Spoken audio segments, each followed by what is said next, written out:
Hi all, welcome to my ஆம்ப்ரோசியா.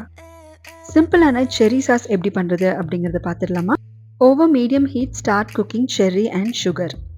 இனிஷியலாக நம்ம water எதுவுமே ஆட் பண்ண தேவையில்லை. ஜஸ்ட் குக் பண்ணிகிட்டே இருங்க. Keep string. ஒன்ஸ் செர்ரி நல்லா சாஃப்டாக குக் ஆனதுக்கப்புறம் we are going to add cornflour slurry. So water and கார்ன்ஃப்ளவரை நல்லா மிக்ஸ் பண்ணி வச்சுக்கோங்க. எந்த லம்ஸும் இல்லாமல் மிக்ஸ் பண்ணிக்கோங்க. And we are going to add it.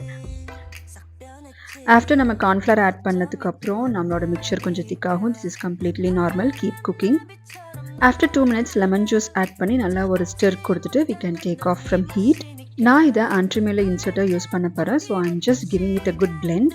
In case cheese கேக்கு டாப்பிங்ஸ் ஆர் டெசர்ட்க்கு டாப்பிங் ஆர் ஃபில்லிங்காக யூஸ் பண்ணுறோம் அப்படின்னா we don't need to blend it. இந்த செர்ரி சாஸை up to 2 weeks வரைக்கும் நம்ம ரெஃப்ரிஜரேட் பண்ணி. Give me a thumbs up if you like the video. Do subscribe for more vegan and plant-friendly pastries. Thank you.